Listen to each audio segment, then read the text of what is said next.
शुका सारिखे पूर्ण वैराग्य जाचे वशिष्ठा परी ज्ञान योगेश्वराचे कवी वाल्मिका सारिखा मान्य ऐसा नमस्कार माझा सद्गुरु रामदासा जय जय रघुवीर समर्थ।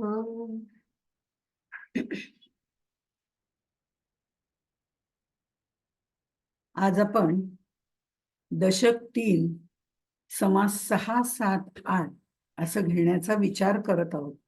हे त्रिविध तापांचा हा विषय आहे, त्यामुळे तो एकत्रित मांडावा असं वाटतंय। आपल्या वेळेप्रमाणे आपण बघूया। मागच्या ह्याच्यामध्ये आपण असं बघितलं होतं की मानवी जीवन कसं असतं, हे सगळं जन्म ते मृत्यू यापर्यंतच्या सगळ्या गोष्टी समर्थांनी त्याच्यामध्ये वर्णन केलेले आहेत। आपला हा जो जन्म ते मृत्यू हा जो प्रवास असतो, तो प्रवास त्याला आपण जीवन असं म्हणतो। या मानवी जीवनामध्ये अनेक सुख दुःख अशा अनेक प्रसंगांमधनं आपल्याला जावंच लागतं, कारण हे सुख दुःखाचा शेला हा विणलेला आहे हे आपल्याला माहिती आहे। त्यामुळे याला सामोरं जावंच लागतं। आणि ह्या सगळ्या ह्याच्यामध्ये जे दुःखाचे प्रसंग येतात किंवा सुखाचे प्रसंग येतात किंवा वेगवेगळे त्रास भोगावे लागतात, या सगळ्याचं वर्णन समर्थांनी या 3 समासामध्ये केलेलं आहे। इथे या क्लेशाचं मूळ, त्याचं कारण आणि त्यावरचे उपाय असं आपण बऱ्याच वेळा बऱ्याच ठिकाणी काही वैद्यकीय चर्चा ऐकतो, काही व्यावहारिक चर्चा ऐकतो, काही आणखीन बाकीच्या चर्चा ऐकतो। पण हे सगळं अत्यंत संक्षिप्त रूपाने योग्य त्या पद्धतीने त्याचं वर्गीकरण करून हे समर्थांच्या दासबोधातच आपल्याला पाहायला मिळतं। या व्यतिरिक्त काही नाही असं आपण खात्रीपूर्वक सांगूही शकतो। आता हे खात्रीपूर्वक आपण सांगतो, हे 3 तापांचं वर्णन त्यांनी केलेलं आहे। आणखीन वेगळं वर्णन आपल्याला कुठेही पाहायला मिळणार नाही। म्हणजे आपण ते जे रोगांची नावं जी सगळी त्याच्यामध्ये लिहिलेली आहेत किंवा शारीरिक त्रासाची मानसिक त्रासाची जी वर्णनं केलेली आहेत, त्याच्यामध्ये आणखीन सुद्धा आपल्याला सापडतील। आपल्या कालपरत्वे आणखीन रोग ऍड झालेले आहेत वगैरे, तेही त्याच्यामध्ये येऊ शकतात, त्याच्याबद्दल म्हणत नाहीये। पण या 3 तापांव्यतिरिक्त चौथा कुठला ताप आहे का, तर मुळीच नाही। हे आपण खात्रीपूर्वक सांगू शकतो। एक ताप आध्यात्मिक, दुजा तो अधिभूतिक, तिसरा अधिदैविक, ताप जाणावा श्रीराम। या व्यतिरिक्त कुठलाही ताप याच्यामध्ये येत नाही। म्हणजे हे वेगवेगळे ताप आपण जेव्हा बघतो तेव्हा आपल्याला खरं म्हणजे मंगेश पाडगावकरांचं आठवतं, या जन्मावर या जगण्यावर शतदा प्रेम करावे। आपल्यालाही असं वाटतं ना, खरंच आहे, आपल्या जीवनावर आपणच प्रेम करायचं असतं। जीवनात सुख असताना आपण त्याच्यावर निश्चित प्रेम करतो, याबद्दल वादच नाही। आणि जीवनात विविध टप्प्यावर शक्यतो सुखाने जगता आलं पाहिजे यासाठी आपण धडपडतही असतो। पण जीवनात दुःखही येतच आणि ते वास्तव आहे। त्यामुळे सुख बहुतांशी हे मानून घेण्यावरती आहे, तसं दुःख हे सुद्धा मानून घेण्यावरती तर आहेच आहे, पण काही शारीरिक दुःख वगळता असं मी म्हणते। कारण आता शारीरिक दुःख जर आलं तर ते मानसिक आहे असं कसं म्हणून चालेल। पण तरी सुद्धा त्याच्यात गंमत आहे की आधी आणि व्याधी म्हटलं जातं आपल्याकडे। त्या आधी ही मनाची असते आणि व्याधी ही शरीराची असते। जर आपण उदाहरण द्यायचं झालं तर सकाळी उठल्यापासनं म्हणजे अगदी अंथरुणातनं देवाला नमस्कार करण्यापूर्वी आधी आपण जो म्हणायला सुरुवात केली की आज माझं जरा डोकं दुखतंय, पुन्हा थोड्या वेळाने म्हणायला सुरुवात केलं की नाही जरासं दुखतं, कुठलंही काहीही करायचं असू दे, म्हणायला सुरुवात करायची की माझं आज डोकं दुखतंय, माझं आज डोकं दुखतंय, आणि मग पुढचं काय म्हणायचं ते म्हणायचं। असं सातत्याने त्या मनावर पहाटे उठल्यापासनं अगदी दुपारी 11-12 वाजेपर्यंत आपण ते म्हणतच राहिलो. मग हे म्हणायचं आणि मग काय करायचं? खरं म्हणजे डोकं दुखतंय पण काय आहे, स्वयंपाक करायलाच पाहिजे. खरं म्हणजे डोकं दुखतंय पण काय आहे, पूजा करायलाच पाहिजे. खरं म्हणजे डोकं दुखतंय, डोकं दुखतंय, डोकं दुखतंय असं आपण सातत्याने आपल्या मनावर बिंबवत राहिलो तर डोकं दुखायला लागतं. ही फॅक्ट आहे. त्यामुळे आधी मी मनापासून सुरुवात करतेय की डोकं दुखतंय, डोकं दुखतंय. मनाने आधी निर्माण केलं जातं, म्हणून मनाच्या ज्या आहेत त्याला आधी म्हटलं जातं आणि मग निर्माण होते ती शरीरातली व्याधी असते. म्हणून आता पाय दुखणारच ना, म्हातारपण आलं म्हणतच राहिलं की दुखतच राहतं.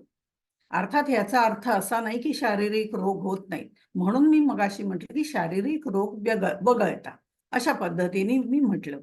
पण आधी आणि व्याधी म्हणजे आधी या मनाच्या असतात आणि मग व्याधी जडतात. म्हणून सकाळी उठल्यापासून मला काहीतरी होतंय, मला काहीतरी होतंय हे म्हणूच नाही. होत असलं तरी थोडं दुर्लक्ष करावं आणि आपल्या आपल्या व्यवहाराला सुरुवात करावी, म्हणजे दुखत नाही. अमकं दुखतंय, दुखतंय, दुखतंय, दुखतंय ते आपणच बिंबवत असतो. त्यामुळे हे सर्व सोडून देऊ. पण ज्या वेळेला आपल्याला या जीवनावर प्रेम करायचं असतं तेव्हा थोडंसं आपल्याकडे आपल्या व्याधींवरती, आधींवरती आपल्याला थोडं दुर्लक्ष करावं लागतं. थोडंसं दुर्लक्ष आपण केलं की आपोआपच थोडं त्यातनं आपण बाहेर पडतो. ह्याचा अर्थ पूर्ण बाहेर पडतो असं नाही. शेवटी शारीरिक व्याधी आणि मानसिक व्याधी या व्हायच्याच. कारण आपण प्रपंचात गुंतलेलो आहोत. आपण काही ऋषीमुनी नाही. त्यामुळे जीवनात हे सुख आहे हेच आपल्याला विविध टप्प्यावरती उपभोगता आलं पाहिजे, चांगल्या पद्धतीने उपभोगता यायला पाहिजे.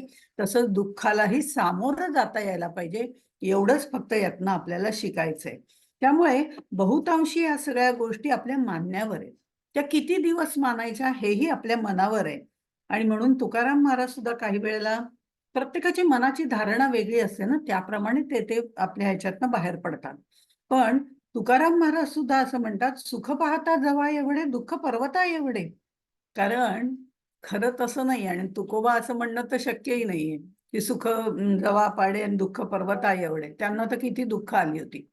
पण हे आमच्या दृष्टिकोनातून त्यांनी जर म्हटलंय असा जर विचार केला तर आपल्याला एक एक गोष्ट लक्षात येते की दुःख आम्ही नेहमी कुरवाळत बसतो आणि त्यामुळे ते आम्हाला पर्वता एवढं वाटतं. यामध्ये या त्रिविध तापांमध्ये सुख-दुःखांची म्हणण्यापेक्षा दुःखांची, तापांची मांडणी याच्यामध्ये केलेली आहे. आता ही त्रिविध तापांची जी मांडणी केलेली आहे ती वेदांतामध्ये कपिल ऋषींनी मांडलेली आहे. कपिल मुनी, सांख्य. त्यामुळे त्यांनी मांडलेली ही मूळ कल्पना सांख्यांची आहे असं म्हटलं जातं. त्यामुळे ती संकल्पना एकदा आपण बघितली म्हणजे हे तीनही समास समजणं आपल्याला सोपं जातं. या नाहीतर काय होतं, हे तीन समास वाचताना आपल्याला वाटतं अरे बापरे किती रोगांची नावं दिलेत ह्याच्यामध्ये. आता हे रोगांची नावं नुसती वाचण्यामध्ये काय मजा आहे. त्यामुळे ती न वाचण्या भरभर भरभर वाचून टाकून पुढे होऊ. बरोबर आहे, काहीच चुकीचं नाहीये. पण ही नुसती रोगांची नावं दिलेली नाहीयेत आणि त्यामुळे हे समाज दुर्लक्षित करण्यासारखे नाहीत. संत अनाठाई काहीच बोलत नाहीत. जे काही बोलतात ते आपल्यासाठी बोलतात आणि त्यांचे ते जे काही शब्द उच्चारतात त्याचा आपल्या जीवनाशी संबंध असतो आणि म्हणून हे त्रिविध ताप आपल्या जीवनाशी निगडित आहेत. म्हणून त्याच्याबद्दल आपण विचार करणं अत्यंत आवश्यक आहे. आता हे त्रिविध ताप आपल्याला का होतात? याच्यामागे काहीतरी कारण तर असलं पाहिजे ना. याला 3 कारण आहेत हे त्रिविध ताप होण्यामागे. 3 प्रकारचे आहेत. कोणते आहेत? त्याला 3 कारण लागतात. एक आहे निमित्त लागतं काहीतरी. दुसरं वृत्ती निर्माण व्हावी लागते आणि तिसरा त्या गोष्टीशी आपला संबंध असावा लागतो. अशा 3 गोष्टी लागतात. त्रिविध ताप असू दे, सुख असू दे, दुःख असू दे, सगळ्यासाठीच. आता ह्याला निमित्त लागतं असं मी म्हटलं. हे निमित्त काही वेळेला भावनिक असतं, काही वेळेला मानसिक असतं, तर काही वेळेला शारीरिक सुद्धा असतं. आता बघा मानसिक आहे असं आपण जर म्हटलं, निमित्त कोणतं लागतं? मानसिक. कुणी माझ्या प्रतिकूल बोललं, माझ्या विरुद्ध बोललं, माझ्याबद्दल वाईट बोललं, की लगेच मला मनाला वाईट वाटतं. म्हणजे कोणीतरी बोलणं, प्रतिकूल बोलणं हे सुद्धा एक निमित्त होऊन जातं. हे जे अनुकूल आहे ते सुख आहे. कोणी चांगलं बोलतं, चांगलं आवडतंच आपल्याला, त्याला सुख म्हणतात. अनुकूल जे आहे ते सुख आहे. पण प्रतिकूल कोणी बोललं तर लगेच मला राग येतो, मला वाईट वाटतं, माझ्या भावना काय दुखावल्या जातात वगैरे वगैरे, अशा पद्धतीने आपण म्हणतो. हे भावनिक दुःखासाठी निमित्त असतं. दुसरं आहे ते मानसिक. आता मानसिक दुःख कोणतं? आता भावनिक आहे त्याप्रमाणे मानसिक आहे, त्याच्या जवळपासच आहे. पण मानसिक म्हणजे आता माझ्यामध्ये काहीतरी उणीव आहे, काहीतरी माझ्यामध्ये कमतरता आहे, काहीतरी म्हणजे वाईट गोष्टी आहेत माझ्यात. मी काही देव नाही, त्यामुळे माझ्यामध्येही अनेक वाईट गोष्टी असण्याची शक्यता आहे आणि आहेतच. मला दिसत नाहीत हा भाग वेगळा, पण माझ्यामध्ये काहीतरी वाईट गोष्टी आहेत. या जर वाईट गोष्टी कोणी मला दाखवून दिल्या तरी लगेच मला मानसिक त्रास होतो. म्हणजे हिचं नाही, तू जरा तोतरी बोलते नाही का, म्हणजे बोलण्यामध्ये उच्चार बरोबर येत नाहीये, तोत्र बोल. आपल्याला लगेच वाईट वाटतं की अरे आपल्यामध्ये ही कमतरता आहे. पण आता इथे बघा, तो बोलला हे खरं आहे का खोटं आहे, की ही ना जरा लाव्या करणारीच आहे, ह्या ना जरा उलटून बोलणाऱ्याच आहेत, यांना ना जरा अहंकारच आहे. अशा कितीतरी गोष्टी आपण उदाहरणादाखल देऊ शकतो, मानसिक दृष्टिकोनातनं जर बघितलं तर. आता तो जे बोलला, तो बोलला, बरोबर आहे. पण तो बोलला, ते मी ऐकून मी माझ्यात सुधारणा करण्याचा प्रयत्न करायचा का नाही करायचा? हा एक भाग झाला. दुसरं, तो बोलला, तरी पण हे खरं आहे का खोटं आहे? ह्याचा विचार मी पूर्णपणे साक्षीरूपाने करायला पाहिजे, की खरंचच हे माझ्यामध्ये आहे का नाहीये? असेल तर सुधारणा केली पाहिजे, नसेल तर सोडून द्यायला आलं पाहिजे, की तो बोलला त्याच्या तोंडावर मी हात ठेवू शकत नाही. पण मी माझ्या मनावर कंट्रोल ठेवू शकते. त्यामुळे मी तिथे थांबता आलं पाहिजे मला. म्हणजे दुसऱ्याच्या तोंडाला आपण लगाम घालू शकत नाही, पण आपल्या विचारांना आपण लगाम घालू शकतो. तिथे थांबता आलं पाहिजे. ते आपल्याला लावून घ्यायचं का नाही हे ठरवता येतं. त्याला मानसिक असं म्हटलं जातं. म्हणजे आपल्यातल्या उणीवा, कमतरता किंवा आपल्यातले दोष कोणी दाखवून दिले, की आपल्याला जो त्रास होतो तो मानसिक. तिसरा म्हणजे शारीरिक व्याधी. हे मी मगाशी म्हटलं तसं. अशा पद्धतीने म्हणजे अनेक प्रकारच्या शारीरिक व्याधींची समर्थाने तर लिस्टच दिलेली आहे. तर त्यामुळे अशा पद्धतीच्या जे दुःख म्हणजे त्याला काहीतरी निमित्त लागतं. आपल्याला दुःख व्हायला काहीतरी निमित्त लागतं हे सांगायचंय. मग ते मानसिक असू दे, शारीरिक असू दे, भावनिक असू दे. बरं दुसरी, त्याच्यामध्ये वृत्ती निर्माण व्हावी लागते. जोपर्यंत वृत्ती निर्माण होण्यासाठी काय एखादी घटना, एखादी व्यक्ती, एखादी भावना यामुळे ती वृत्ती निर्माण होते आपल्यामध्ये. आता कोणी प्रतिकूल बोललं आणि मला त्याचं काही ढिम्म वाटलं नाही, म्हणजे पालथ्या घड्यावर पाणी असंही आपण म्हणतो, तो भाग वेगळा. पण तरी माझ्यामध्ये जर काही वृत्तीच निर्माण झाली नाही, प्रतिकूल, अनुकूल कुठलीही वृत्ती निर्माण झाली नाही, तर मला काहीही त्याचा संबंध येत नाही, मला दुःख होत नाही. आपल्याला भगवान बुद्धाची कथा माहिती आहे, वारंवार आपण तेच उदाहरण देतो. कदाचित असं वाटत असेल, पण तेही बरोबर आहे. भगवान बुद्ध ज्या वेळेला चालले होते आणि ते जात असताना एका माणसाने त्यांचा तो सगळा बघितला, की शिष्य बरोबर चाललेत, ते पुढे चाललेत, शांतपणे चाललेत. त्यांनी मागून शिव्या द्यायला सुरुवात केली. "काय सगळं ढोंग आहे तुमचं, काही शांती-विंती तुमच्यामध्ये नाही, अमकं-तमकं" वगैरे, वगैरे. आणि मग बुद्ध मात्र निवांत चालू होते. शिष्यांना शेवटी राग येतो आणि शिष्य म्हणतात, की "अहो तुम्ही हे बघा ना, किती शिव्या देतोय तो तुम्हाला आणि तरी तुम्ही शांत आहात. इतक्या शिव्या दिल्यावर काही आम्हाला एवढा संताप येतोय, तुम्हाला कसा येत नाही?"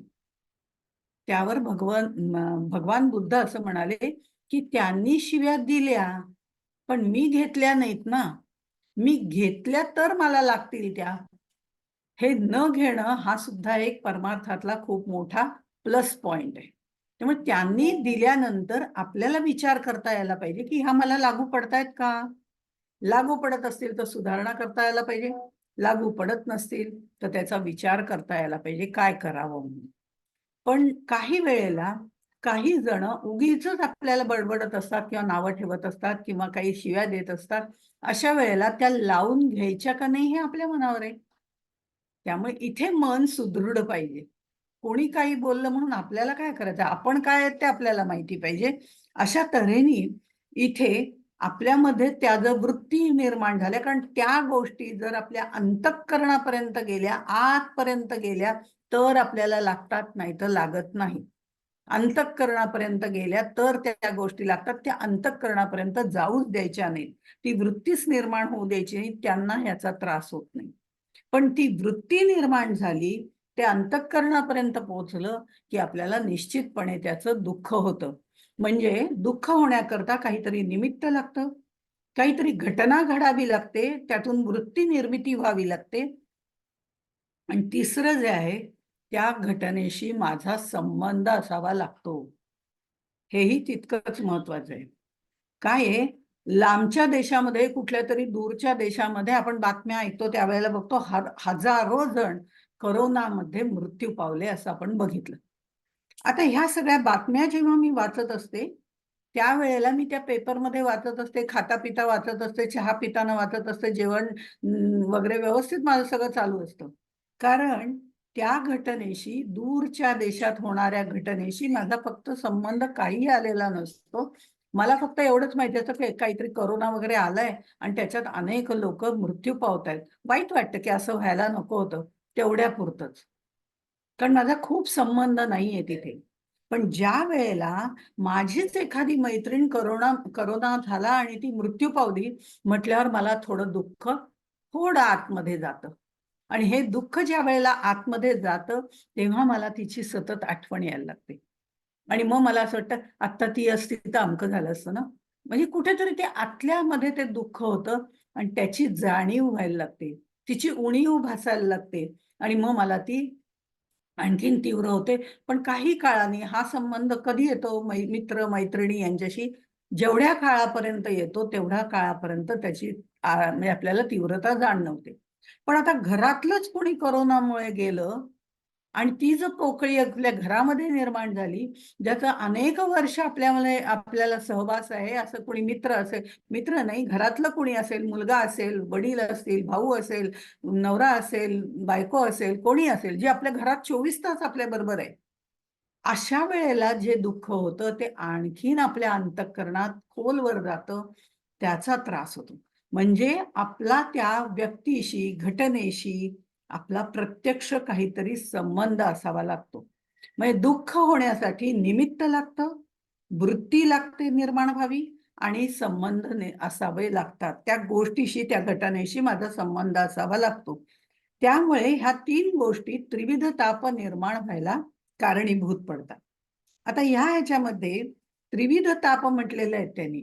आध्यात्मिक, अधिभौतिक, अधिदैविक असे 3 प्रकारचे ताप त्यांनी सांगितलेले आहेत. कसं असतं, आपल्याला सुख ज्या वेळेला मिळत असतं त्याचा ताप होत नाही. पण दुःख असेल तर त्याचा ताप होतो. त्यामुळे सुखाबद्दल इथे फारसं त्यांनी न म्हणता ताप म्हणजे दुःख असं त्यांनी म्हटलेलं आहे. पण सुख आणि दुःख या दोन्ही सापेक्ष गोष्टी आहेत. सुखातच दुःख आहे आणि दुःखातच सुख लपलेलं आहे असं आपण जीवनाच्या वेळेला बघितलेलं आहे. मागच्या 3-4 समासामध्ये बघितलेलं आहे. म्हणजे ताप याचा अर्थ फक्त दुःख नाही, तर तापमध्ये दोन्ही येतं. सुख पण येतं आणि दुःख पण येतं. पण दुःखाची तीव्रता जास्त असते आपल्या दृष्टीने, सांसारिक दृष्टिकोनात, प्रपंचाच्या दृष्टिकोनातनं. म्हणून त्यांनी ताप म्हणजे इथे दुःख दिलेले आहे. यातल्या आध्यात्मिक तापाची व्याख्या करताना समर्थांनी एक संस्कृत श्लोक घेतलेले आहेत. मी जसं म्हटलं की सांख्यांच्या वेळेपासून हे निर्माण झालेलं आहे. कपिल मुनींनी याची संपूर्ण धारणा करून दिलेली आहे आपल्याला, हे दुःख कसं असतं वगैरे. त्यामुळे ही सांख्यांची मूळ संकल्पना आहे असं म्हटलं जातं. आता इथे आध्यात्मिकता, आध्यात्मिकता त्याची समर्थांनी व्याख्या केलेली आहे. ती 13व्या ओवीमध्ये दशक 3 समास 6 ओवी 13 याच्या आता आपण पहिल्यांदा दशक 6 बघतोय, सॉरी समास 6 बघतोय की ज्याच्यामध्ये आध्यात्मिक ताप आहे.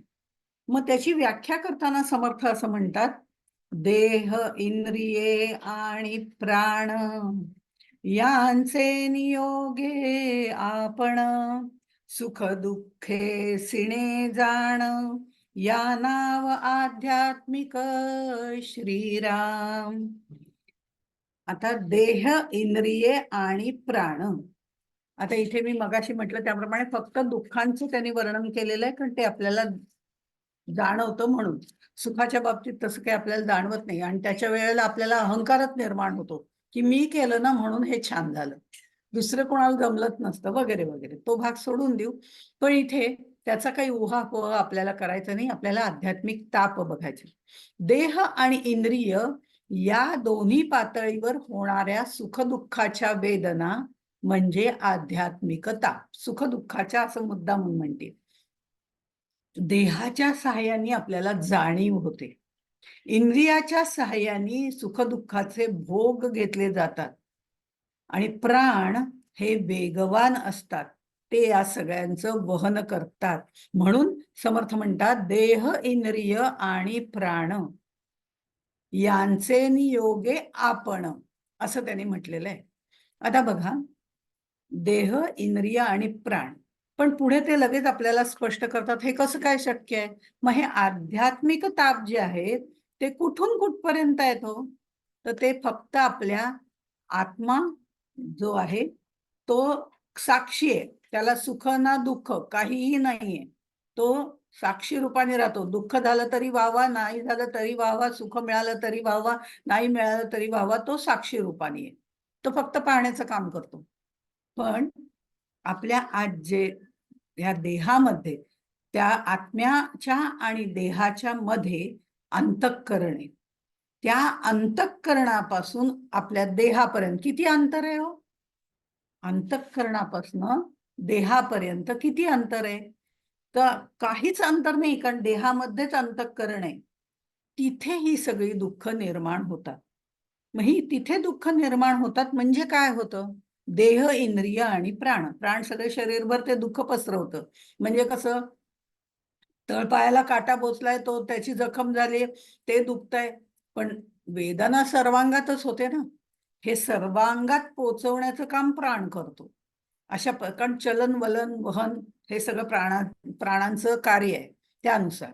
म्हणून देह, इंद्रिय आणि प्राण यांचे नियोगे आपल्याला ते दुःख होतं, त्याला आपण आध्यात्मिक ताप असं म्हटलं जातं. मग समर्थ 15व्या ओवीमध्ये म्हणतात, देहामधून काय आले, प्राणे कोण दुःख झाले, आता हे विशद केले, पाहिजे की श्रीराम. मग देहामधून काय आलं? आत्मा आणि देह यांच्यामध्ये अंतःकरण आहे असं मी म्हटलं. त्या अंतःकरणामध्ये मन, बुद्धी, चित्त, अहंकार येतं. आता अंतःकरणापासून देहापर्यंत निर्माण होणाऱ्या सुख दुःख या सगळ्या भावना ज्या आहेत, त्या सुख आपल्याला तापदायक होत नाही, ते आपण बाजूला ठेवू, ते आपल्याला आवडतंच, पण दुःख आम्हाला नकोसं वाटतं. म्हणून इथे समर्थांनी फक्त दुःखांचा, व्याधींचा उल्लेख केलेला असावा. आता ते जर वर्णन आपण वाचत बसलो तर त्याच्यात अनेक प्रकारचे रोग आहेत, अनेक प्रकारचे शारीरिक व्याधी आहेत, अनेक प्रकारच्या मानसिक व्याधी आहेत, सगळं आहे. अख्खी लिस्टच्या लिस्टच त्यांनी दिलेली आहे.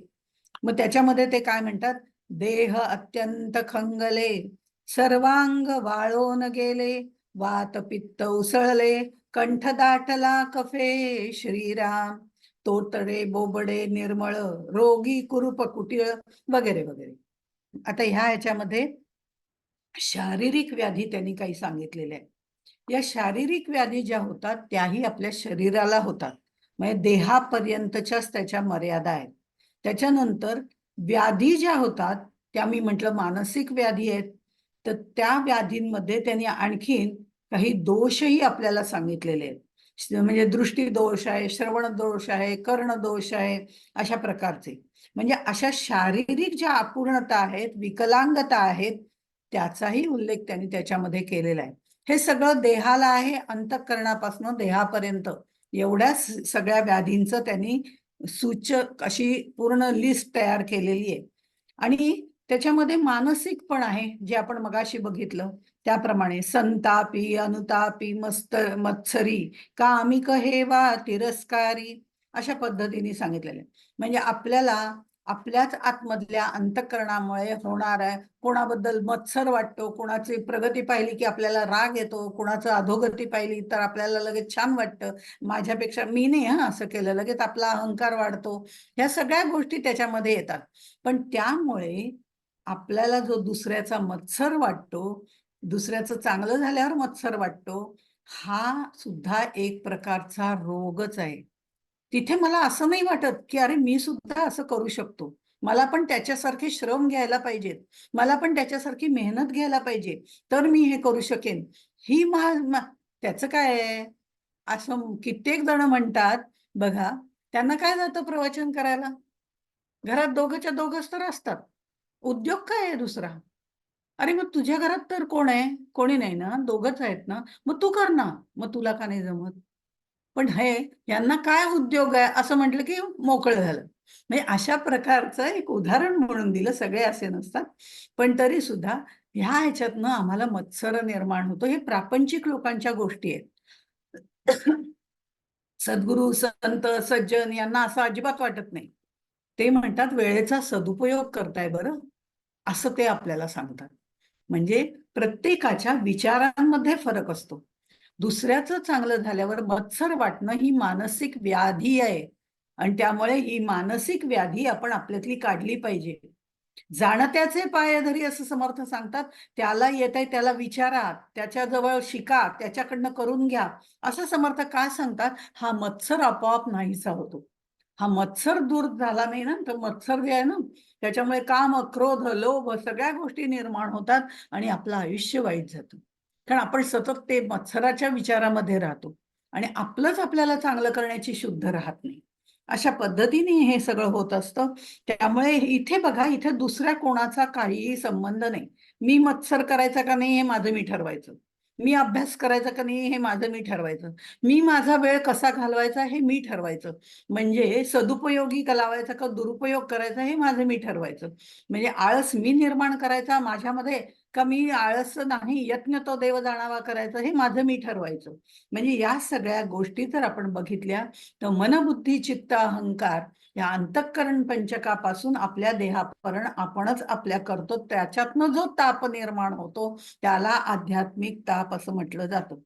मग त्याच्यामध्ये शारीरिक व्याधी, खरुज, नायटा, गजकर्ण, समर्थांनी त्या त्या वेळचे ते रोग दिलेले आहेत वेगवेगळ्या प्रकारचे.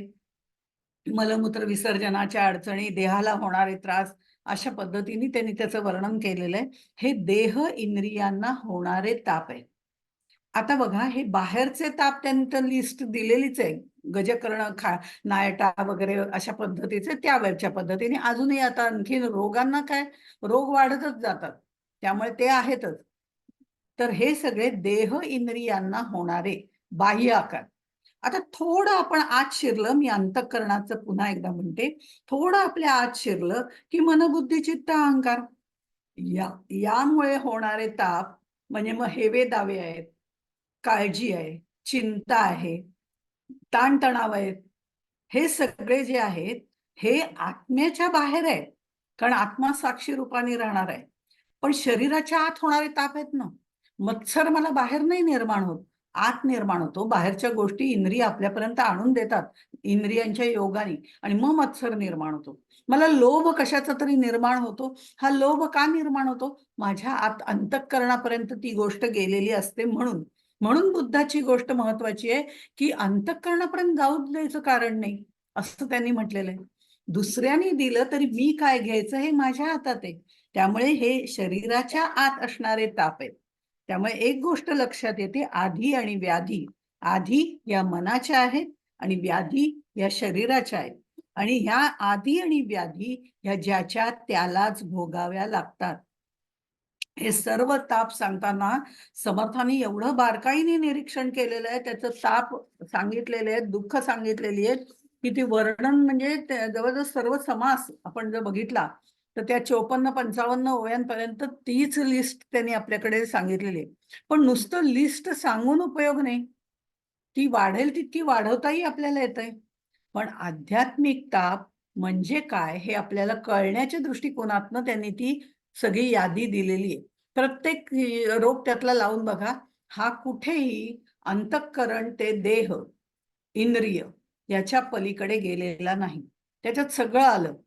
आता ह्या सगळ्या ह्याच्यामध्ये आपण विचार केला, म्हणजे ती लिस्ट वाचण्याची काही गरज नाहीये, पण तरी सुद्धा तैत्तरीय उपनिषदामध्ये त्यांनी प्राण, व्यान, समान, उदान, अपान या समूहाला, म्हणजे ज्याला आपण पंचप्राण म्हणतो, या समूहाला पंचप्राण असं म्हटलेलं आहे. चक्षु, श्रोत्र, मन, वाणी, त्वचा या ह्याला शरीर समूह असं म्हटलेलं आहे. आणि सॉरी, त्याला ज्ञानेंद्रिय समूह असं म्हटलेलं आहे. श्रोत्र, मन, वाणी, त्वचा या समूहाला ज्ञानेंद्रिय समूह म्हटलेलं आहे. आणि त्वचा, अस्थि, मांस, नाडी, मोह, म्हणजे हे मांस, मज्जा वगैरे या सगळ्याला शरीराचा समूह म्हटलेला आहे. म्हणजे पंचप्राणांचा समूह, ज्ञानेंद्रियांचा समूह आणि शरीराचा समूह, या 3 समूहांना तैत्तरीय उपनिषदामध्ये अध्यात्म असं म्हटलेलं आहे. आणि या 3 गोष्टींपासून उत्पन्न होणारे जे ताप आहेत, जे संवेदना आहेत, जे दुःख आहे, त्याला आध्यात्मिक ताप असं म्हटलं जातं. आणि आध्यात्मिक ताप हा आपल्यालाच भोगावा लागतो. कसा? आता बघा, कारण हा बाहेरनं काहीच नाहीये, सगळं आपल्या आतलंच आहे, म्हणून तो आपल्यालाच भोगावा लागतो. समर्थ 55व्या ओळीमध्ये म्हणतात, ऐसा हा आध्यात्मिक ताप, पूर्व पापांचा संताप, सांगता सरेना अमोप, दुःख सागर श्रीराम. सांगावा तेवढा थोडा आहे. अजूनही नावं सांगता येतील, पण सांगत नाही असं समर्थ म्हणतात. समर्थ हे मानसशास्त्राचे आणि वैद्यकीय शास्त्राचे, शरीरशास्त्राचे काही डॉक्टर वगैरे होते की काय माहित नाही, त्यांना एवढं ज्ञान आहे त्याचं. आपल्या लक्षात येतं हे वाचताना वेगवेगळे त्यांचे ग्रंथ. त्यांनी अनेक ठिकाणी शिष्यांना बाहेर जाताना, रस्त्याने जाताना अनेक वृक्ष, वेली, फुलं यांचं ज्ञान करून दिलं. आणि कोणतं फूल कोणत्या रोगासाठी आवश्यक आहे, पुष्पावषधी असं आपण म्हणतो आता त्याला, तशा पद्धतीत ह्या फुलाचा असा रस काढला, असं हे केलं, या पानांनी असं केलं, अशा पद्धतीचं ज्ञान जाता जाता दिलेलं आहे. कारण ज्या वेळेला प्रवास केला जायचा, त्यावेळेला पायी प्रवास केला जायचा, जंगलातनं प्रवास केला जायचा, तिथं काही दुखलं खुपलं तर पटकन उपाय आपल्याला करता आला पाहिजे, म्हणून ती माहिती समर्थांनी वेळोवेळी आपल्या शिष्यांना दिलेली आहे. आणि म्हणून त्यांना हे शरीरशास्त्र, मानसशास्त्र, वनस्पतीशास्त्र यातली बरीच माहिती होती. कारण वाचन दांडगं होतं. वाचाल तर वाचाल असं जे म्हटलं जातं ते यासाठी. नुसतं वाचन असून उपयोग नाही, त्याची त्यांनी प्रचिती काही काही ठिकाणी घेतली होती, मग लोकांना सांगितलं होतं. त्यामुळे ती माहिती त्यांना होती. रोगांच्या नावापेक्षा इथं सुद्धा आपण जर बघितलं, ऐसा हा आध्यात्मिक ताप, पूर्व पापांचा संताप असं म्हटलेलं आहे. हे महत्वाचं आहे. काय होतं, दुःख ज्या वेळेला येतं ना, त्यावेळेला आपण म्हणतो माझ्याच माथी का, मलाच का हे दुःख. आता म्हणजे ते दुसऱ्याला असावं असं का? सुख असताना आपण कधी म्हणतो का की मलाच का हे सुख, दुसऱ्यांना दिलं असतं तर बरं झालं असतं. पण दुःख आलं की मात्र आपण म्हणतो मलाच का फक्त हे असं दुःख.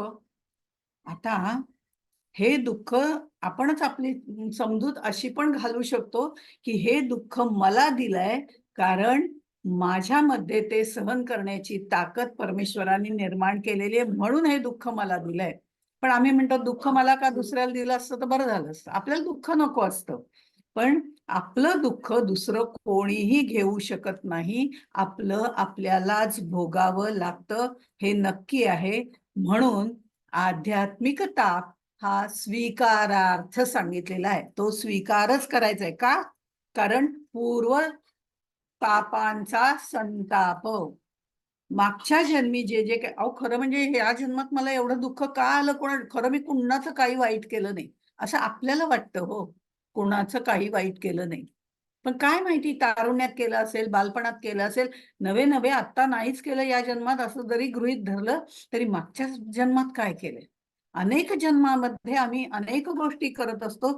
ते जे प्रारब्ध म्हणून आमच्या या जन्मामध्ये उभं राहतं. आध्यात्मिक ताप, पूर्व पापांचा संताप, आपल्या हातून जी काही पाप घडलेली असतील पूर्वजन्मांमध्ये, ती सगळी प्रारब्ध म्हणून इथे आलेली आहे. आणि ते जर आमच्या लक्षात येत नाही, हे मागील जन्माचं आपल्या कुठलं आठवणार हो? आत्ताच आठवत नाही, मला बालपणचं आठवत नाही, तर मागील जन्मातलं कुठलं आठवणार? पण म्हणून या दोषांना कुठेही नावं ठेवू नये. हा दोष माझ्याकडे आला, त्याला दुसऱ्याला जबाबदार धरता येत नाही. इथे आपल्याला आलिया भोगासी असावे सादर, याप्रमाणे आपण इथे तयार राहावं लागतं. प्रारब्ध भोग कोणीही कुणाचे कमी करू शकत नाही. तसंच प्रारब्ध भोगाच्या बाबतीमध्ये पाप केलं तर त्याचं वाईटच फळ मिळतं, पुण्य केलं तर त्याचं चांगलंच फळ मिळतं. म्हणून मी 70 पुण्य करीन आणि 50 पाप करीन तर 20 मी फक्त पुण्यच भोगीन, असं होत नाही. जेवढी पाप केले ती भोगावीच लागतात, जेवढी पुण्य केले तेवढी भोगावीच लागतात. दोन्हीही भोगावीच लागतात, त्याच्यात प्लस मायनस होत नाही. त्यामुळे प्रारब्धाचे भोग कोणी कमी करू शकत नाही. पण परमार्थ मार्ग धरला, भक्तिपंथाला गेलं तर ते सहन करण्याची ताकद आमच्यामध्ये येते. हे समर्थांना यातून सांगायचंय आपल्याला. आणि त्यामुळे परमार्थ म्हणजे स्वस्वरूपाचा अर्थ जाणणं. परमार्थ म्हणजे पारायण करणं, म्हणजे पारायण करावं, स्तोत्र म्हणावी, हे मी नेहमी सांगते, काहीच हरकत नाही, वाचा शुद्धी आहे, पण चांगली गोष्ट आहे. पण परमार्थ म्हणजे काय, की मी काय वाचलं, त्यातनं मला काय घ्यायचंय आणि मी तशी वागते का, हे श्रवण मनन चिंतन निदिध्यासन, हे निदिध्यासन पर्यंत आल्यानंतर आचरण हे महत्वाचं आहे. इथे सकाळपासून रोज पारायण चाललेत आणि दुपारपासून दिवसभर घरातल्या कुटुंबावर रागवारागवी चालली, आरडाओरडा चाललाय, काय उपयोग त्याचा? काही उपयोग नाही. म्हणजे हे सगळं सोडून आपल्यातलं संतुलन कसं राखता येईल हे महत्वाचं आहे.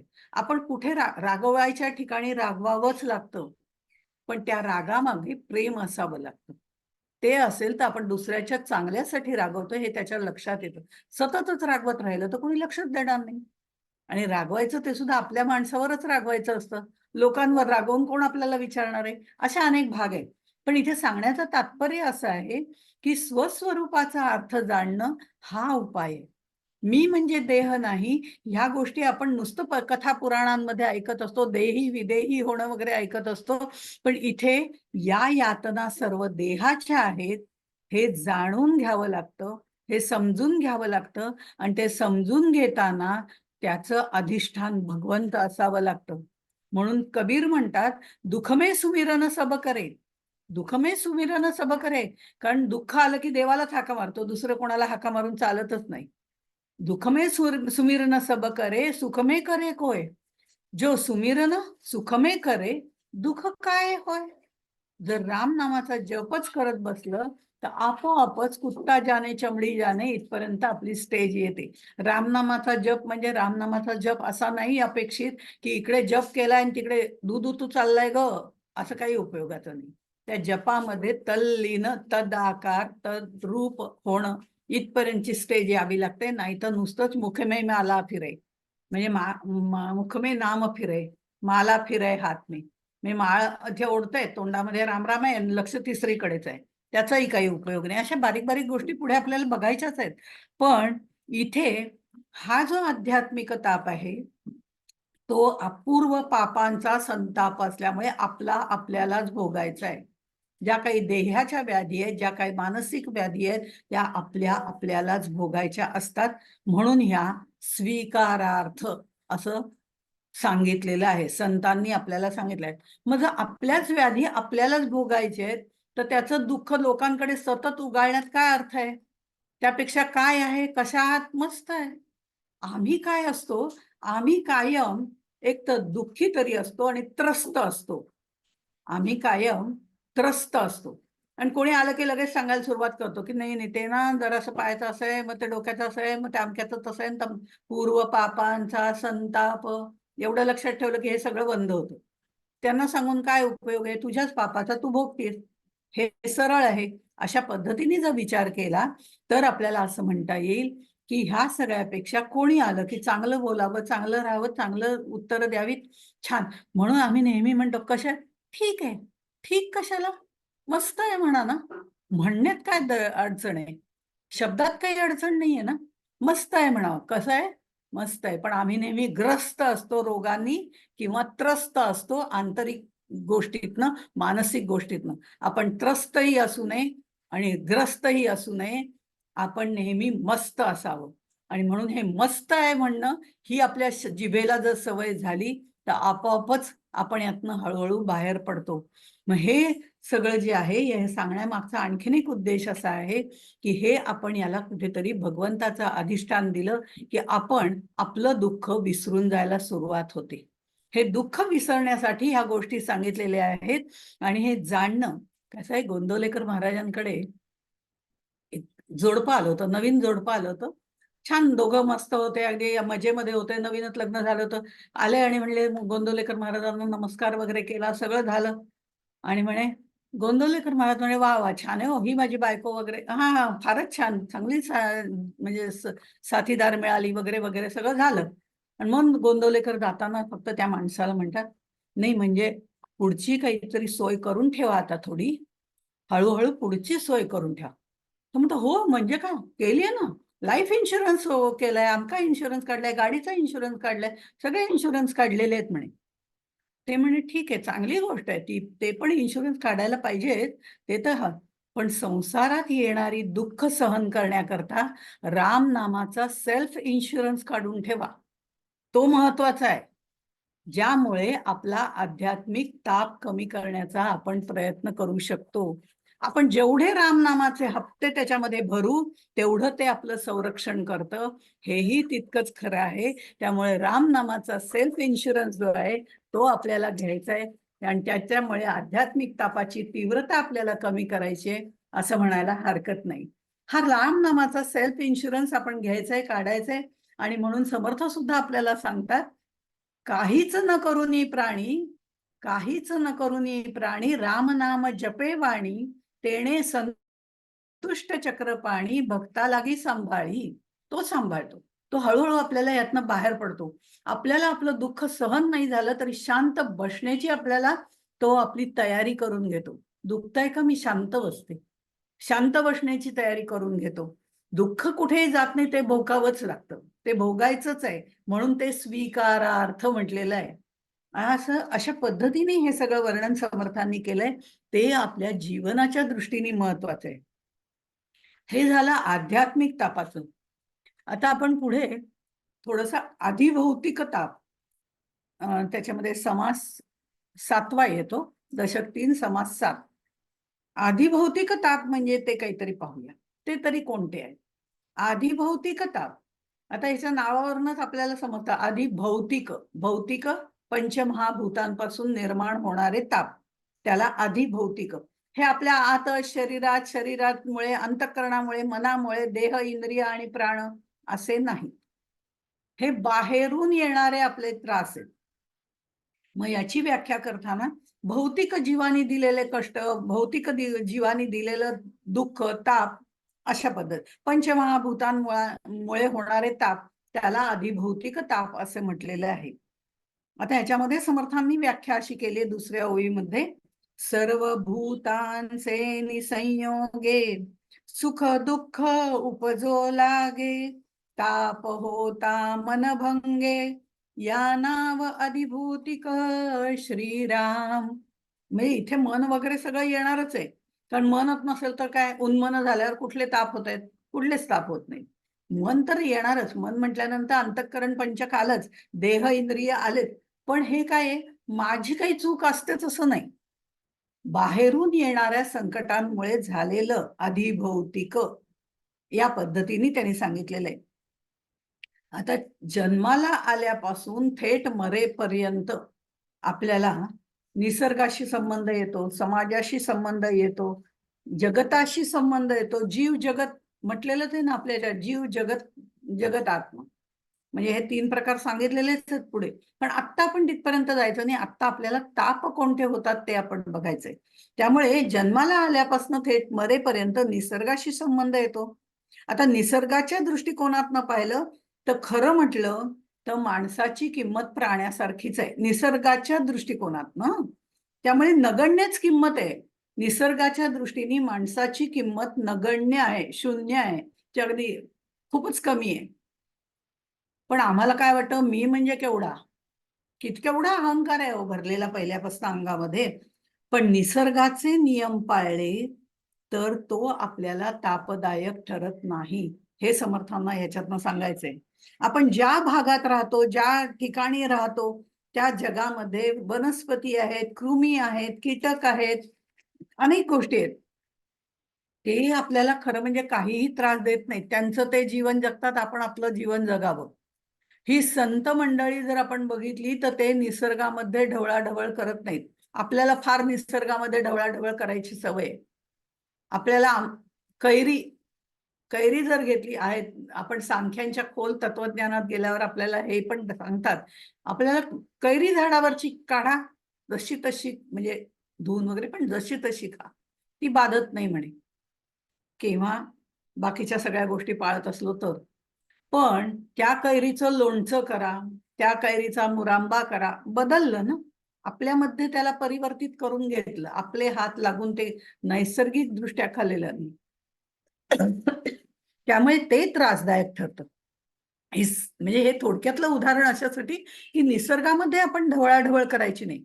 पूर्वीच्या काळी ऋषीमुनी आश्रमात जेव्हा राहायचे तेव्हा वाघ आणि सिंह, त्यांच्याबरोबर वाघ वगैरे पण असायचे, तसंच गायी पण असायच्या, हरणं पण असायची. पण सगळे गुण्या गोविंदाने राहायचे, कारण कोणी कोणाला दुखापत करत नसत. सगळ्यांच्या भावना शुद्ध असायच्या. आता तसं राहिलेलं नाही.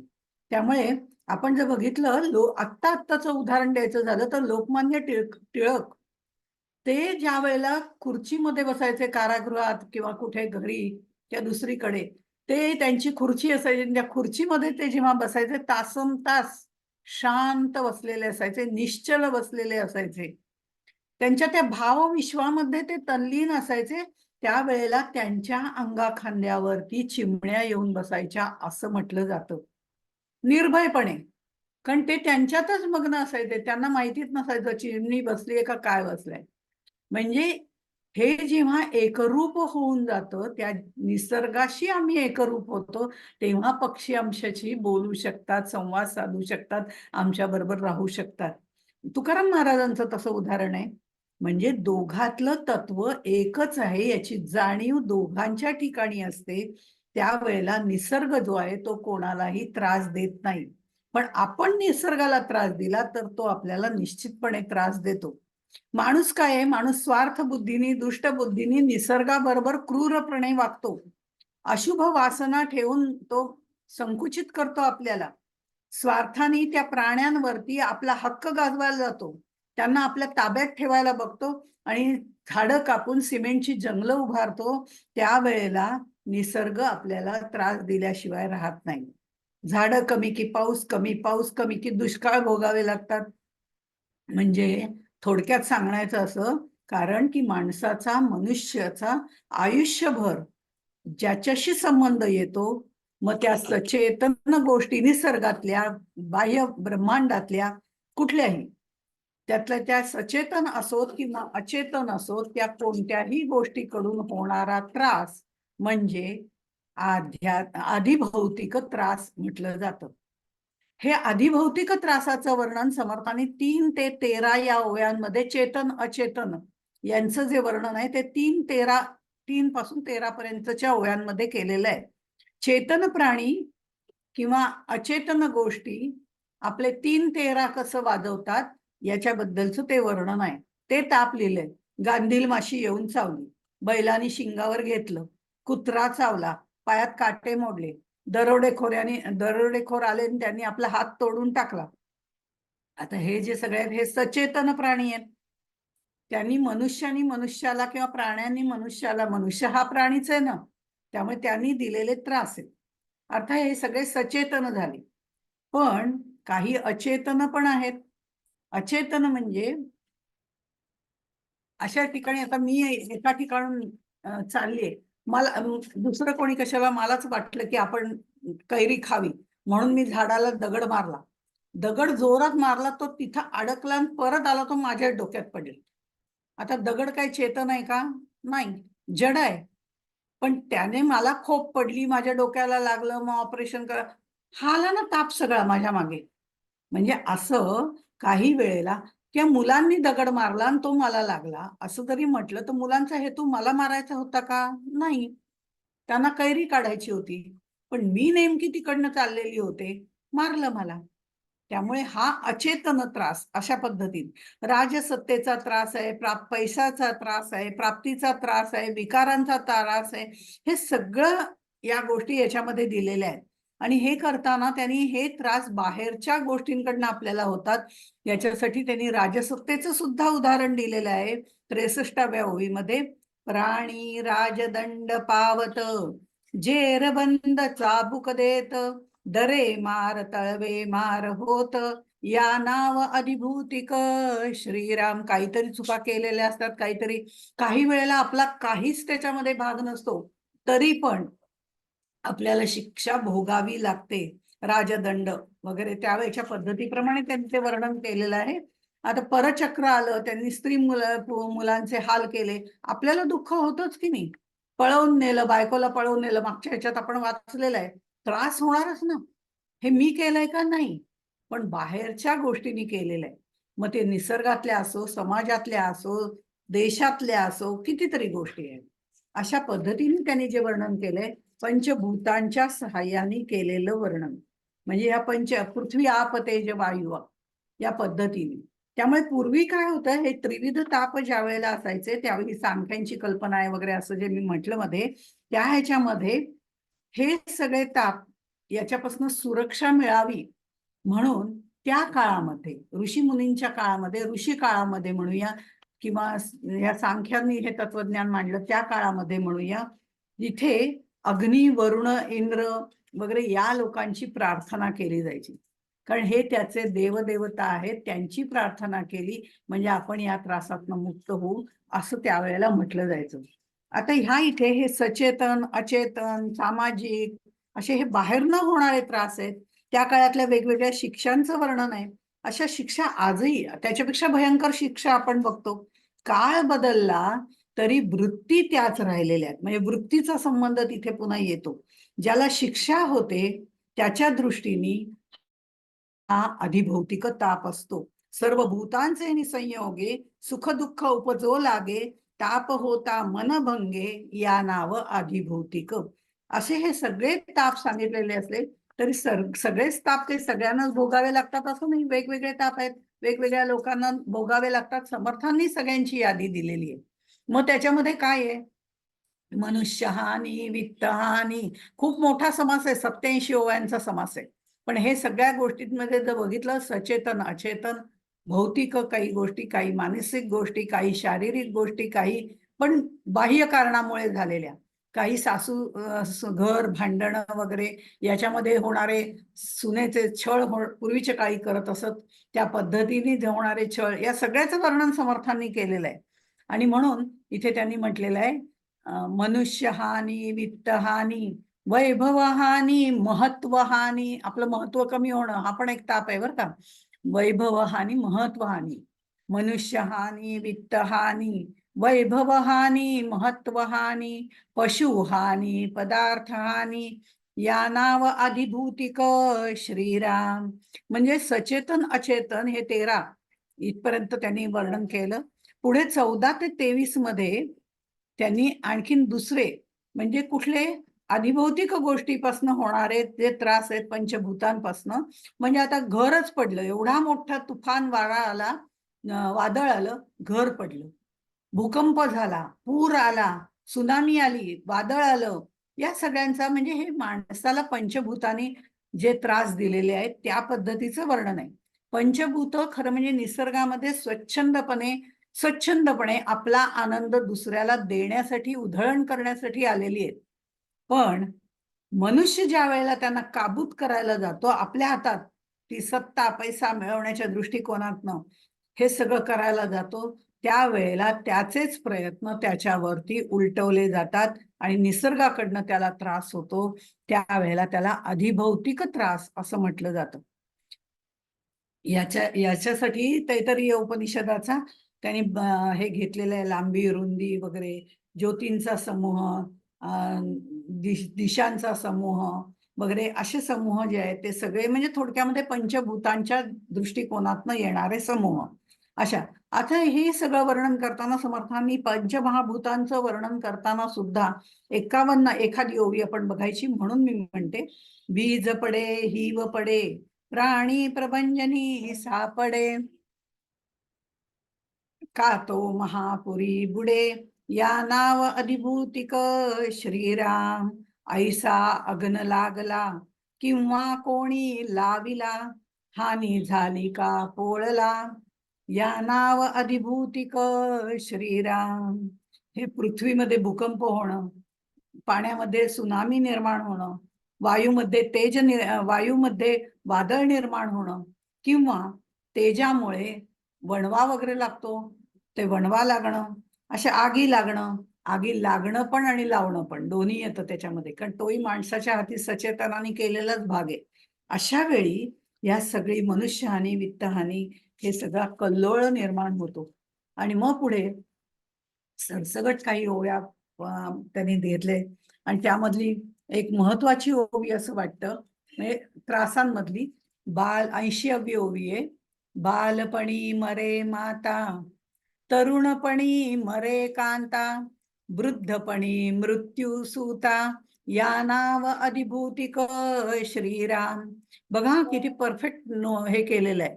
कसं आहे, बालपणी मरे माता. आता खरं म्हणजे लहानपणीच आईची गरज असते की नाही. आपण मागचे जे समास पाहिले त्याच्यामध्ये लहानपणी आईची गरज असते आणि त्याच वेळेला नेमकी आई मरते. बालपणी मरे माता. आता आई मेली हा आध्यात्मिक नाहीये, हा अधिभौतिकच आहे. कारण आई दुसरी आहे ना, म्हणजे आपल्यापेक्षा वेगळं जे काही आहे, पंचभूतात्मक आहे, त्याच्याबद्दलचा अधिभौतिक त्रास म्हटलेला आहे. आता हे दुःख अगदी अवघड आहे. ज्यावेळेस गरज आहे ते त्यावेळेला ते ते गेलेलं, ती उदाहरणं इथे आहेत. लहानपणी आईची गरज आहे, तरुणपणी कांतेची गरज आहे, वृद्धपणी पुत्राची गरज आहे. अशी ही जीवनामध्ये सातत्याने आपल्याला गरज आहे. आणि नेमकं ज्या वेळेला जे हवंय तेच मिळत नाही, हा अधिभूतिक त्रास आहे. काय आहे, एकदा एका चिनी तत्ववेत्ता होता, नाव नाही मला आता आठवत आहे, पण चिनी तत्ववेत्ता होता. तो एकदा सम्राटाकडे गेला, आणि सम्राटाकडे असे त्यावेळेला लोक जायची, आणि ती जात असताना काही ना काही सांगायचे, आशीर्वाद द्यायचे, असं सगळं.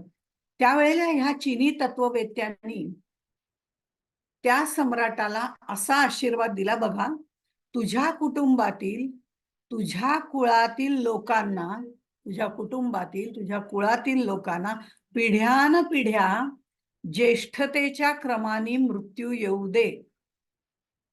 आता हा काय आशीर्वाद झाला का, असं राजाला वाटलं. यांनी याचं दीर्घायुग आहे किंवा काहीतरी धन दौलत संपत्ती असं पाहिजे ना राजाला हे देताना. यांनी काय दिला, तुझ्या कुटुंबातील, तुझ्या कुळातील लोकांना पिढ्यानपिढ्या ज्येष्ठतेच्या क्रमाने मृत्यू येऊ दे. हो, मृत्यू येणारच आहे, हे सत्यच आहे, ते स्वीकारायलाच पाहिजे. पण याचा दुसरा भाग महत्वाचा आहे, की कोणालाही अवेळी मृत्यू येऊ देऊ नये. ती ज्येष्ठतेच्या क्रमाने, कोणालाही अवेळी नको. ज्याचं ज्याचं जे जे कार्य आहे ते ते संपल्यावर त्याला मृत्यू येऊ दे. ते अवकाळी मृत्यू कोणाला येऊ नये हे त्याला सांगायचं होतं. आता आई वडिलांचा मृत्यू मुलाच्या आधी होणं काही हरकत नाहीये ना. मुलगा ज्येष्ठ झालेला आहे, काहीच यायला हरकत नाही. त्याला तर सामोरं केव्हा ना केव्हा तरी प्रत्येकाला जायचंच आहे. मग ज्येष्ठतेचा क्रम महत्वाचा नाही का? मग पण इथे आई वडिलांच्या आधीच मुलाचा मृत्यू होणं क्लेशदायी आहे. म्हणून ते तापात घेतलंय. बालपणी मरे माता, तरुणपणी मरे कांता, वृद्धपणी मृत्यू सुता, अशा पद्धतीने ही समर्थांनी सांगितलेली ओवी किती महत्वाची आहे ते बघा. ही सगळी अवेळ त्यांनी सांगितले, आणि त्यावेळेला त्याला मात्र असं वाटलं, यांनी हा काय मला आशीर्वाद दिला. पण किती महत्वपूर्ण आणि उत्तम आशीर्वाद दिला होता. पण विचार करण्याची ताकद त्या राजामध्ये नव्हती, आणि त्याला वाईट वाटलं. तो म्हटलं हा काय, त्याला समजावून सांगावं लागलं. ही सगळी अवेळ आहे, आणि ही अवेळी होणाऱ्या ह्या गोष्टी ज्या मृत्यूच्या आहेत, त्या अधिभौतिक तापामध्ये येतात. आणि त्यामुळे हे अधिभौतिक ताप जे आहेत ते बाहेरच्यांकडनं होणार आहेत. शरीर, इंद्रिय, प्राण हे आध्यात्मिक आहेत, पण त्याच्या बाहेर पंचभूतांपासून होणारे जे आहेत ते अधिभौतिक आहेत, हे समर्थांना पाहिजे. त्याच्यात आपला दोष असो, सुनामी आली, माझा दोष आहे का एकटीचा? नाही. पण पूर्ण समाजाने जे कृत्य केलेलं आहे, जे निसर्गाला त्रास दिलेला आहे, त्याचा निसर्गाने परतफेड केलेली आहे आणि ते आपल्यावरती त्यांनी लादले. झाडं कापून बिल्डिंग उभ्या केल्या, दुष्काळ पडला, ही आमची चूक आहे का, माझी चूक आहे का? पर्सनली नाही, पण समाजाची चूक आहे, त्याचं सामाजिक दृष्टिकोनातनं उत्तर मिळालं. दुष्काळ पडला आहे. अशा पद्धतीने ह्या पंचमहाभूतांपासून सामाजिक, वैयक्तिक किंवा ब्रह्मांडाच्या दृष्टिकोनातनं जी काही संकट आहे, त्याला आधी भौतिक ताप असं म्हटलेलं आहे. आणि मग समर्थ शेवटी म्हणतात 87व्या ओळीमध्ये, ऐसे सांगता अपार आहेत दुःखाचे डोंगर, श्रोती जाणावा विचार अधिभूतिकाचा श्रीराम. असं करून त्यांनी समारोप केलेला आहे. समर्थांनी ही तापांची मोठी यादी दिली आहे. त्याचा हेतू आपल्याला निराश करण्याचा नाहीये किंवा काहीच नाहीये. यातनं कसं बाहेर पडायचं याच्यासाठीच आहे. त्यामुळे इथे त्यांना फक्त एवढंच दाखवायचंय, निराश करण्याचा हेतू नाहीये, तर जीवनामध्ये जी अशाश्वतता आहे, तो दाखवण्याचा हेतू आहे, हे आपल्या लक्षात आलं पाहिजे. नाहीतर आपली स्थिती त्या सम्राटासारखी व्हायची. काय आशीर्वाद दिलाय हेच कळलं नाही. तसं जीवनातली अशाश्वतता दाखवणं हा हेतू आहे. आता याला उपाय आहे का? आता हे ब्रह्मदेवानी ब्रह्मांड निर्माण केलं. जीवाचे हे तापत्रय पाहून त्याला सुद्धा दुःख झालं. शेवटी तोही देवच आहे, पण देव असला तरी तो सगुण साकार देव, सगुण निराकार देव आहे. सगुण निराकार म्हणजे काय हेही पुढे येणार आहे. पण हा सगुण निराकार देव आहे. त्यामुळे त्यालाही दुःख झालं हो. आणि त्याला असं वाटलं काहीतरी याच्यावर उपाय करायला हवा बा. म्हणून दुःखाच्या परिहारासाठी त्यांनी काही उपायही सांगितले. ते त्या वेळच्या काळानुसार सांगितले. आता त्याचा कितपत उपयोग होईल हे माहिती नाही. खरं म्हणजे त्याचाही उपयोग होतो, कारण ते त्यांनी सांगितलेले आहे, त्यामुळे निश्चितपणे होतो.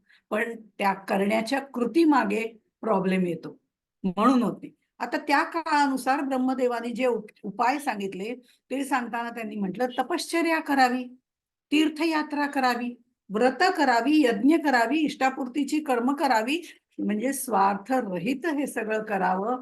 आणि जे हितोपयोगी आहे, समाजाच्या हितासाठी जे आहे ते समाजोपयोगी कार्य करावीत. ती कार्य म्हणजे धर्मशाळा बांधाव्यात, तलाव, विहिरी, पाणपोई, अन्नछत्र, ह्या सगळ्या गोष्टी कराव्यात, असं ब्रह्मदेवानी त्या काळानुसार सांगितलं. आता तपश्चर्या करावी. आता जंगलं पण नाहीत आणि कुठे जाणंही शक्य नाही, आणि तपश्चर्येमध्ये आमचं मनही लागणार नाही.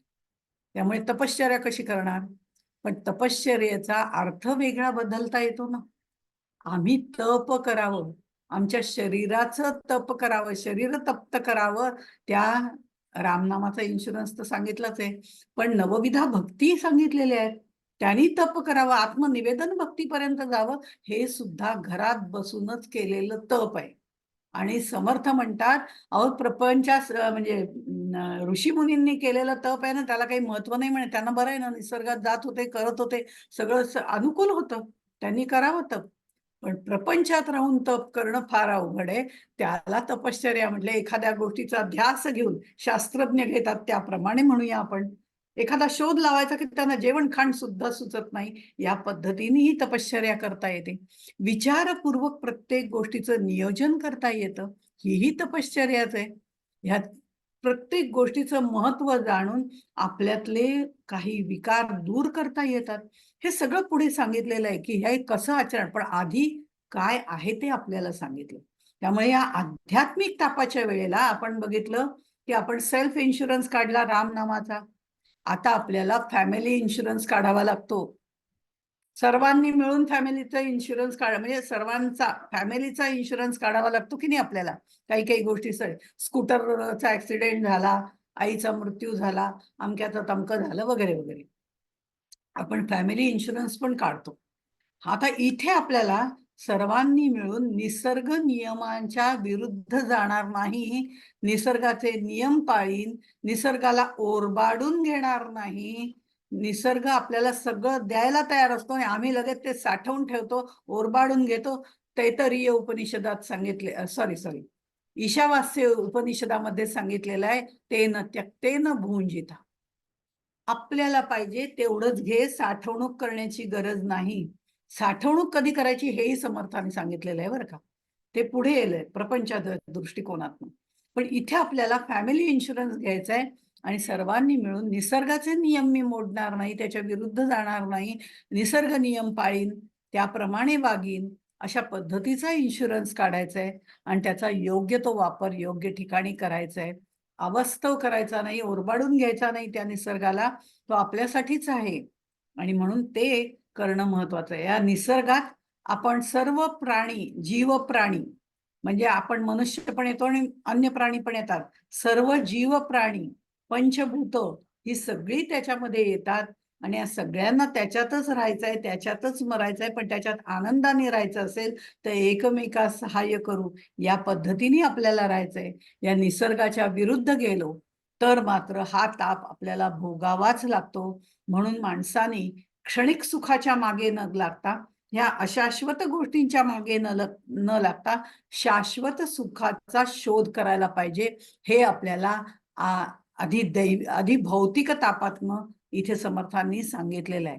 इथपर्यंत आपण आलोय. आधी दैविक ताप त्यांनी सांगितलाय, तो आपण पुढच्या वेळेला बघू. तोपर्यंत इथेच थांबू. जय जय रघुवीर समर्थ.